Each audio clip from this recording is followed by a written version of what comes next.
one of the things that we've discussed before on Vlad TV with a few people, you know, with Lord Jabbar, I think with Judge Joe Brown, right.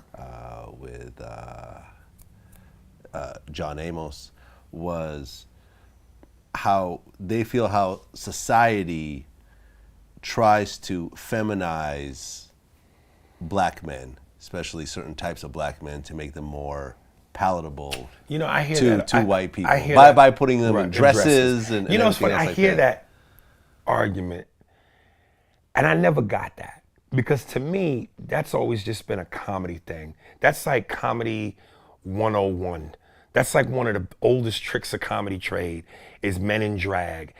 I never got that. And I know that's what they say, but I never saw that like that. You know, Martin as Big Mama is hilarious. Eddie Murphy as Mama and Grandmama Klump is hilarious. I never looked at Eddie and went, oh, they're trying to, you know, feminize him and make him come off weak and not like a strong black man. I went, funny as a motherfucker. The grandma, had a chain hanging from the delivery, the voice, the performance. I never got that, man. Flip Wilson as Geraldine. I never got that. I don't see what they see in regards to that. I just see funny shit. I see what you're saying with it. You know, there's different, you know, points of view. I mean, do you feel that, for example, white America is scared of someone that looks like you? You know, it's big, funny. Black guy, you know, right, intimidating looking, and if you throw a dress on you, they're a little okay, you know, a little more okay with it. You know, Would you wear a dress in a movie? If the comedy is right, yeah. If the comedy is right, absolutely. I gotta say to white America, bravo. You guys have pulled off the world's greatest Jedi mind trick on society. Yeah. Because this notion that black men are to be feared and black men and black people are scary is hilarious to me. Because historically speaking, white people, you guys have been the most dangerous motherfuckers on the planet. You wiped out the Indians. You kidnapped niggas. You repressed us for 400 years. We get beat by the judicial system. We get beat and killed by the cops. Cam Newton is a thug, but yet you've seen videos of him giving shoes and things away to people in wheelchairs. And he's got a great smile, the most least non-threatening dude ever. When it comes to that stigma, that black people are to be feared, that is the biggest hypocrisy on the planet. Historically, y'all have been the most dangerous motherfuckers on the planet. Black people ain't never hung nobody from trees, ain't never shot nobody with water hoses, ain't never sick dogs on them, ain't never don't screw white people through the judicial system, ain't never raped, murdered, and pillaged. Come on, man. Do you think that there is a certain fear that when a black man has a child with a white woman, the baby is considered black, is no longer considered white, so there's this kind of inherent fear by certain types of white people of black men having sex with their white women? I don't care how mixed you are. If you look like a nigga at some point in your life, the police and society will remind you. So, you know, you can be as mixed as you want to be. Right. You know, at some point, look, Barack Obama is mixed. Yep. But we've seen so many different negative, demeaning, horrible things about him, you know, on social media. You know, pictures of him with bones in his nose and plates in his lips, you know, and being called a terrorist and, you know, a Muslim and all these things that he isn't. And he's been one of the most disrespected presidents this country has ever seen. And why is that? Not because of the color of his skin? I mean, no one refers to him as the first mixed president or the first biracial No, and president. a lot of people... He always, and technically, he is only half black. He Right. is just as white as he is black. Well, the black side shows more than the white side. Okay. Which is to say that gene might be stronger. Right, in his particular case, but technically, no matter what it looks like, he is just as white as he is black. Yes, from a theoretical standpoint. Well, from a scientific standpoint. Well, if you take, you know, which is stronger, white cream or black coffee?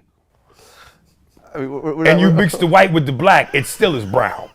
I understand that, and I think that's because. Well, I tell you what, if he is just as white as he is black, that's not showing by their treatment of him. Okay. They refer to him as Obama and not Mr. President. That's disrespectful. I'll tell you an interesting example, because I didn't really understand the racism of this country until I started to travel outside the country, because I just assumed that certain things are just inherent in humans, but then once you go to other places, you realize, nah, U.S. has their own little brand of bullshit that they pushed on us. So I remember I was in Brazil one year with a friend of mine who's mixed. He's half Russian, half black. And we were talking to one of the Brazilian girls, and she said, "You're not black, you're Moreno." Like in Brazil, they have a term for people who are biracial. They don't just toss them in with everything that's not chalk white. You see what I'm saying? So what does that tell you? That tells you that across the world, niggas catch hell. We got our own lane no matter what. Well, and in Europe, during soccer matches, there were reports of white dudes throwing bananas on the field. I've heard of this. In Australia, they refer to Aborigines as some derogatory term. I forget what the term is, but there's a special term for Aborigines because they are the darker Australians. So niggas been catching hell on this planet no matter where you go. Is it to the degree of the United States? Is it as historical as the United States? No. Well, because the United States had a history of slavery that most places in the world did not have. Yes. Yeah. Just point blank, period. Yeah. And again, because the United States has been so influential to the rest of the world. Like the United States is like the television that the rest of the world watches and has often gotten their cues from. What's hip, what's trendy, what to do, what not to do, fashion sense, musically. Everybody's taking their cue from us, which is why the power of television and movies is a big deal. Bill Cosby tried to buy NBC. They didn't sell it. Not because he couldn't afford it, because they're not going to give him that kind of power. Power, the ability to change people's perceptions and ideas of you based on what they see. There's a lot of people in other parts of the world who don't like niggas, not because they've never met niggas and have a reason not to like them, because they saw in a movie, niggas are dangerous, niggas are thugs. They see on TV how we're depicted. So that's their perception of us. I don't know if I believe the Bill Cosby NBC story. Because at the end of the day, once you start getting to very high economic levels, people aren't really worried about the race when someone got the money. You see what I'm saying? Money is power, isn't it? Yeah, money's power. For example, Michael Jackson bought the Beatles catalog, which was like, white people love the Beatles. It's one of the biggest, white musical, okay, but groups of all time. But you talking about one thing, the Beatles. Okay. If you run a television network, you have the power to put on that network whatever you want. Okay. Dramas, comedies, specials, variety specials, late night talk shows. And not saying that Bill Cosby would, but if he would have bought NBC and turned it into BET. Now, and as powerful as BET has been, it ain't NBC. That's a local. I mean, that's a television network that reaches the masses. Right. BET is also a major cable network. BET is owned by Viacom, which is white owned as well. Right. Yeah. So it's white owned, but the programming was still black. Yes. 99.9% of what you saw in there was black. What did you think about Stacey Dash saying there shouldn't be a BET? Again, man, Trinidad James, Fetty Wap, and 2 Chainz. It's ridiculous. It's ridiculous. Here's another gem I hear white people say. Well, what if we had WET? What if we had white entertainment television celebrating whiteness? Black people, you guys would be screaming bloody racism. Well, you do. It's called all the other channels. Right. Like, that's what I'm saying. This is what I'm saying. Like, I don't understand why white people feel, when did we become even? Like they think that black people play the race card just to play it. There's some truth in this. And treat it like the Bill Cosby thing. There's too many of us screaming it for us to be making this up. Like, I love white people. I don't want this to come off like I don't like white folks. I do. But when it comes to race, again, man, y'all can be naive, dismissive, arrogant, and insensitive. Listen to what black people are saying. Really try to understand our plight. And if you have an ounce of humanity in your soul and in your heart, you'll get it. I really believe you'll get it. Did you see the 2016 Oscar picture? Yeah. And it had The Weeknd was the only black person Right. in the photo. Right. Chris Rock, I guess, didn't show up to the photo. Right. And there may have been a few other black people that were nominated that just decided not to show up. Right. What's your take on the whole Oscar so white thing? Business as usual. Yeah? Yeah. You know, again, that's why I'm saying it's too many examples and too many of us screaming for us to be making this up. Black Lives Matter, the Cam Newton controversy, Oscar so white. There's always something. There's got to be some validity to this. There's got to be. Mm-hmm. You know? Well, I interviewed Russell Simmons recently, and he brought up a very interesting point that I'm not aware of because I'm not really in the movie industry. I'm really more on the music side of things. But what he pointed out, which I never knew, was that the problem is that there's nobody black pushing buttons nowhere. Nowhere, in charge of nothing. Forget the Oscars. That's interesting because the Interesting. Think about it. The president of the Academy is an African American woman. Yeah, all right. President of the Academy, the producer of the show, right? Chris But not, Rock, but not the actual studio heads. It's a lot. The conversation is who's pressing the buttons. Nobody black. Period. No president, no studio is black. No president, no TV show company is black. No vice president, nobody of any significance at all. So even in the agency business. Even at Netflix. Is black. Nobody. Wow. That's pretty interesting. The black agent, Charles King, was the biggest black agent. He was the black agent. And he was the black agent, without dissing him, he knew that they'd reach around him when it came to his big black clients. And he was agents of record, but the boss made the deals, with his big black clients. Nobody black in charge of nothing at no agency. Do you think that's by accident? That there's not a single one? Do you think that's an accident? This showbiz thing is a fraternity, man.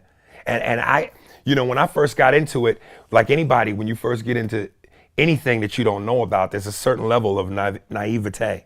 And I thought you just go to Hollywood and you throw your thing down and voila, the rest is history. Okay. Man, this shit is a fraternity, man. It's like high school. Everybody don't get to sit at the cool kids table. Right. Sometimes the goth kids got to sit with the goth kids. The nerds sit with the nerds. Right. The jocks with the jocks. Okay. The preps with the preps. It's when they use that term A-list. So-and-so is not A-list. What a way to categorize who you are. You B-list. You go sit with them. You not worthy. That's some high school shit. That's some immature high school shit. But it is what it is. You know what I mean? Yeah, no, that's interesting. To say that you're A-list. What does A-list have to do with your talent? Okay. You could be C-list and be the most talented motherfucker in the room. Everybody doesn't get the opportunity. That's like, when you talk about baseball, some of the most talented guys to ever play were in the Negro leagues. Mm-hmm. They weren't in major leagues. Right. So that would be them being considered, oh, you in the D list, you in the C list. They can't say they didn't have, their talent wasn't just as good as some of the guys in the major leagues. They just weren't given the opportunity because there's such a smug nose in the air, who are you attitude about this shit. Do you think though in today's day and age with social media and YouTube that you don't really need the opportunities from the gatekeepers anymore. You could do your own thing. I mean, you have, you know, for example, like right now, Vlad TV has over 1 million subscribers. I put out whatever I feel like putting out. There's no one that could green light me. You know, no one told me to interview Aries Spears. This was my own idea. I'm going to put it out. You're going to get over 1 million people going to watch this, guaranteed. Once we put out all the different parts, over 1 million people watch this. No one's green lighting it. All the revenue goes back to Vlad TV, and we repeat the cycle. And we're not worried about trying to get cosigns, because before I did Vlad TV, I did documentary films and such, and I remember having to work with movie companies and having them have to green light shit and put the money up and that type of bullshit. And I just said, that's not for me. You know, so why are people so worried about getting that cosign, you know, getting that quick check as opposed to actually working for it? No, I don't think that they're opposed to. There are some people that want the flash fame. They don't want to put in the work. But at the end of the day, funny is money, and hard work, all of that matters at the end of the day. You know, I look at some of the guys who become successful from Vine. 6 seconds. Can I be funny in 6 seconds? I'm sure if I really put my effort in. But I've come off of 8 years on Mad TV, a sketch comedy show where, you know, we did major production stuff, you know, wardrobe, music, ensemble cast. So I'm used to that world. So it's hard for me to just sit back and go, okay, quickly do something in 6 seconds. And while there are guys out there who certainly have made a name for themselves, like a King Bach, and hats off because he's a funny dude. I think in terms of longevity, when you take someone out of that and you go, okay, now be funny for 8 minutes. Now be funny for 30 minutes. That presents its own challenge. Okay. So being funny in 6 seconds is cool.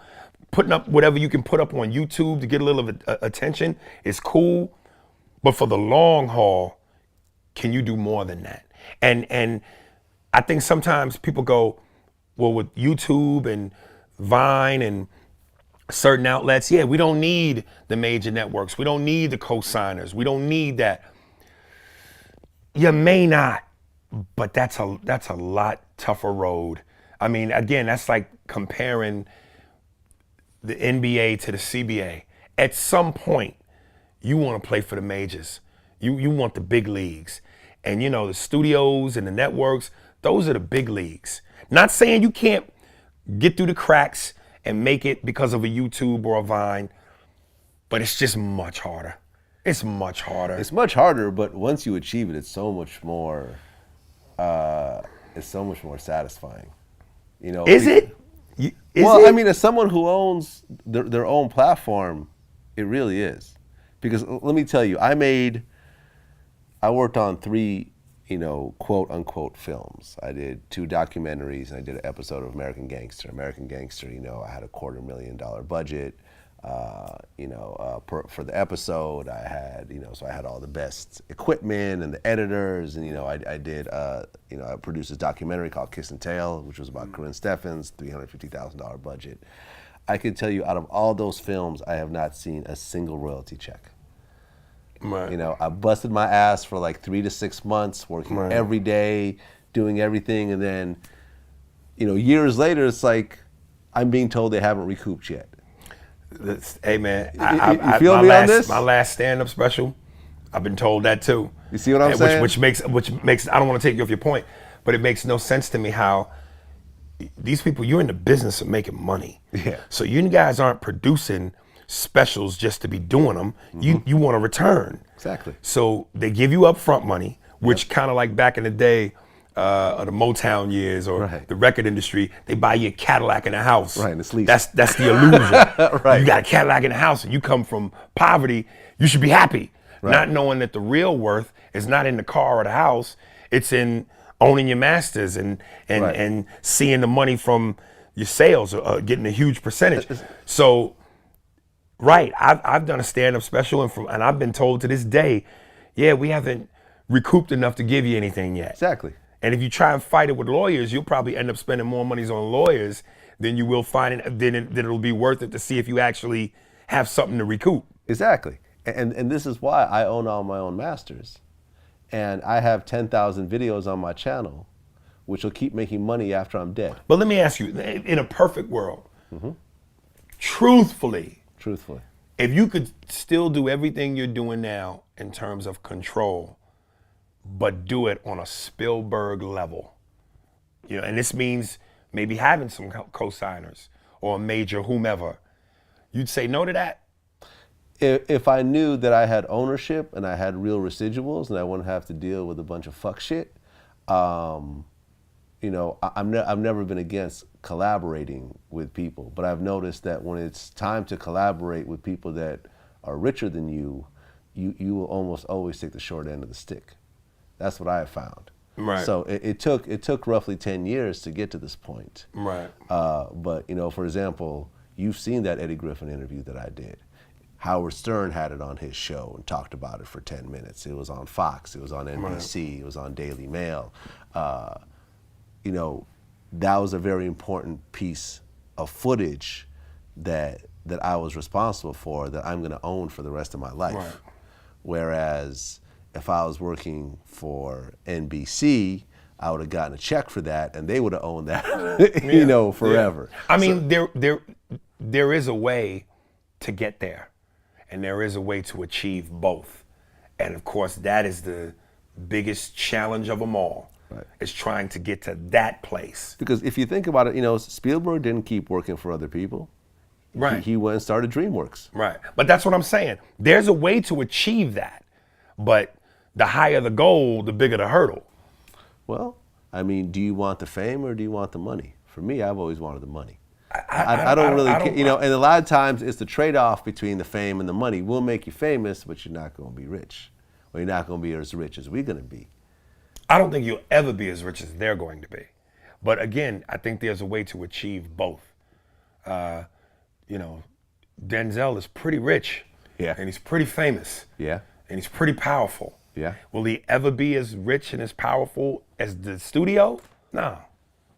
He's in a pretty damn good place. But Denzel has always been fine with just acting in other people's movies. He's never went out and said, I'm going to start my own company and start doing my own movies. But that's his choice. That's his choice. He certainly can do that if he wanted to. If he wanted to, but this is what I'm saying. I don't think you could really compare the two because he never tried to do that type of thing. But how many have? I mean, Oprah. Okay, Oprah with the TV network. Yep. Okay. I don't know enough about that to really speak on that, but I would wonder, the OWN network, that's almost like buried amongst a million other cable channels. Why isn't that more out in the public? Why isn't that more in your face like her show was on a major network? I mean, maybe because the content they put out, but it's Oprah, may not be as good as it should be. But it's Oprah. That's the female Jesus. Look at Netflix. Someone went and started Netflix. Yeah. And now Netflix is winning all the Emmys and everything else like that. I mean, if you think about some of the best shows on television, Netflix has to be in that conversation. Orange is the New Black. Right. Narcos. Have you seen that? Incredible big budget films. In fact, Netflix, I looked this up, accounts for 35% of all the internet traffic on the planet. Right. Including porn.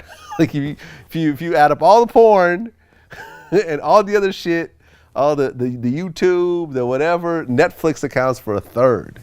Well, listen, I've always wondered why you look at some of the most prominent and successful black entertainers in the industry, whether it's acting, singing, any form of entertainment, sports, and I go, how come Oprah and Michael Jordan and Denzel, and I could name 5 or 6 others, don't all sit down and have this power meeting and go, let's all put in a piece of our money and create our own Warner Brothers, our own TV network?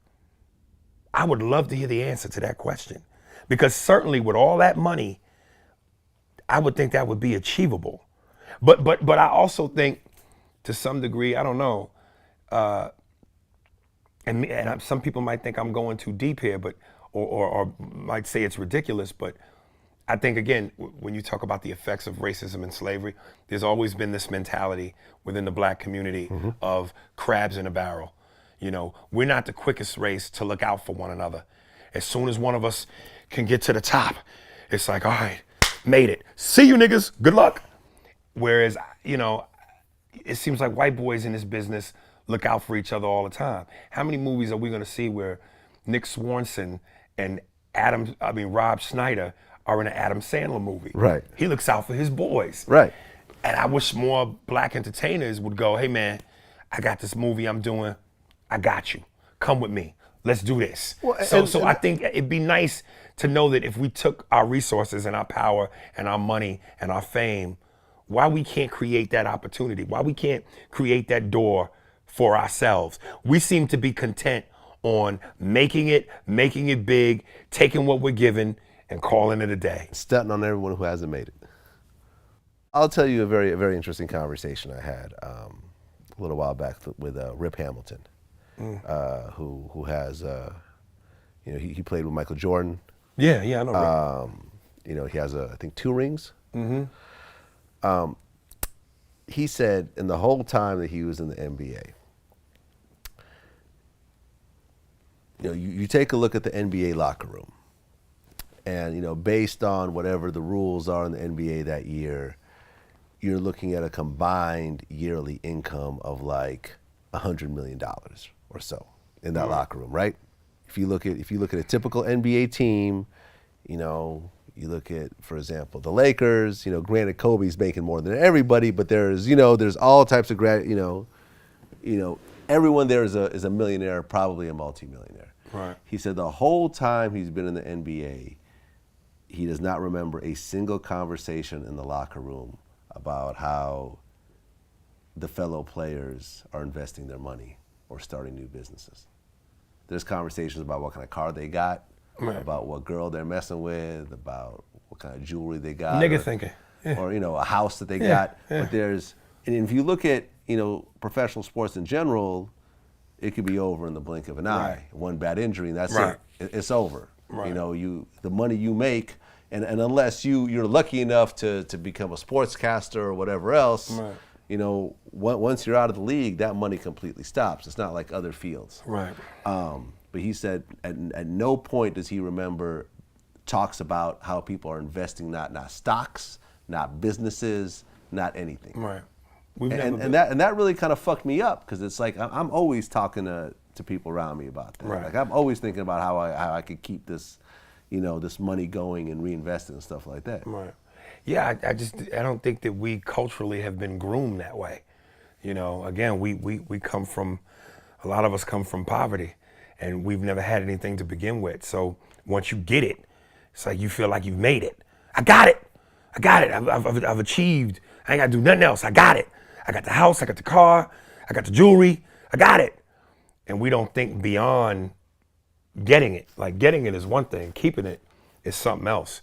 And I just don't think we're groomed that way. Yeah, keeping it is something else, because I've definitely gotten it and lost it, and it took Right. a long time to get Right. it back. Right. There was an interesting documentary I just saw on Netflix. It was about Dean Kamen. Dean Kamen was the inventor of the Segway. You know, that thing that rides around the 2 wheels. And he's, not only did he invent the Segway, but he invented a whole bunch of other shit. Like, he's worth about $500 million. Right. You know, he invented a purified drinking water system where you could literally piss on one side and have pure drinking Right. water come out on the other, which he got into all types of poor countries. He invented, like, you know, like the Coca-Cola freestyle thing that, you know, you could mix up the flavors. He Right. invented that for Coca-Cola. And he said something very interesting, which really kind of got me thinking. He said that he would go around talking to kids, and he would ask them, name a famous scientist. He said every so often they might name Albert Einstein, but in general, they can't name any. Ask them to name an athlete, they can all day. You ask them, you know, if they know who LeBron is, and 100% of them will Right. know. He said, let's just take a step back from this situation. Everything around you is, you know, the reason why people are living to the age that they are it's because of scientists, because of medicines. You know, like I think about all the times I've gotten sick over the course of my life, and I took some antibiotics and they fixed it up, and if that wasn't around, I'd be dead right now. Electricity, the cell phone, flight, the car, the wheel, physics, right. Space travel. It just goes on and on and on. Life support, open heart surgery. But yet, a guy that could put a ball into a hole with a slightly better percentage than his co-workers right. is worshipped like a god. Because that's sexy. It's sexy. Just seeing a muscular cut nigga with a six-pack jump in the air and make an arena full of people go ooh and ah, it's sexy. No chick wants to bang the dude that invented the toaster. You know what I'm saying? And we need the toaster. Right, I like you toast. Need that hot bread with butter on it early in the morning to give you your carbs and your energy to complete your day. I mean, think about just the effect of social media. Like, think about, and this is like me and Scarface got into a conversation about this. I say that what's happening right now with the racism, the police brutality, right now, I don't think is any different than it was 10 years ago. I think the only difference is that right now everyone's got a video camera on them and you got social media. So now you get to see it, because before you only had a couple media outlets and they would decide what it is they put up. Now the people decide what they want to see. I'm for that. Someone invented that. And they're gazillionaires. Someone put that together. Right. And yet a guy that could put a ball into a hole who really brings nothing to society. If you really just take a step back, if you think about like the aliens finding, human civilization 1 billion years from now and says, wow, this guy with the ball really was a big deal during this time. The guy with the ball, when the game is over, his after party at the local nightclub is gonna be jumping. The nigga that invented, some special lights, the cheese and crackers at his house gonna be stale. It just is. I think people are into, the obvious. The people that create things that change everyday life and that have an impact on us, and those guys that are worth 10 gazillions or hundreds of gazillions of dollars. Those guys exist in the shadows. It's not obvious. I mean, the Nobel Prize winners are not celebrated in my world. At all. Do you know any? Who won a Nobel Prize? Damn one. See what I'm saying? Damn one. See what I'm saying? Yeah. It's kind of sad. Yeah. It's really kind of just on a societal level. Yeah. And you have kids. Just think about that. Your kids are growing up right in the era that the athletes completely overshadow the people that are actually improving the world. The great Patrice O'Neal, the one who I said is on one of my comedy Mount Rushmore. He put it in perspective, man. It's intoxicating to sit at the Garden on the floor where you could trip the players with your feet and people are yelling out of the crowd, hey, yo, Tracy Morgan, what's up, baby? It's intoxicating. I've done some things on that level, and it fuck you up. You know what I mean? Because the attention, the fact that everybody wants it, it's glamorized. It's a drug, man. It is a drug. Being famous, and I'm not major famous. I'm not Jay-Z level, Kevin Hart level, but I'm known. And there have been things that have happened to me and places I've gone, and I just go, damn, really? Shit. Like it's mind blowing. I was in Tampa, Florida this past weekend, and the guy that ran the restaurant saw me on the local morning news, and I went in that afternoon to give my lunch, expecting to pay for it. He went, dude, on the house. I ate there every night for 3 nights, and I tried to pay every time. He wouldn't let me. There are places out here where I'll go, and people will go, yo, man, big fan, love you, on the house. And that gets intoxicating, man. You know what I mean? See, I've always been kind of the opposite. I've always stayed behind the camera because I actually like to keep my private life private. I like, if I was in front of the camera all the time, I'd have to walk around with security everywhere. I already have to do it at hip hop events. Right. I would have to just basically walk around with it everywhere. And, I could go to a hip hop event and get that thing that you're talking about, have everyone want to take pictures with me, and everyone in the building knows who I am, and they give me my props, but then I could turn it off and then just go shopping by myself without being bothered, because Right. I don't know, I've always just been more focused on the business Right. than the fame part. So, you know, to each his own.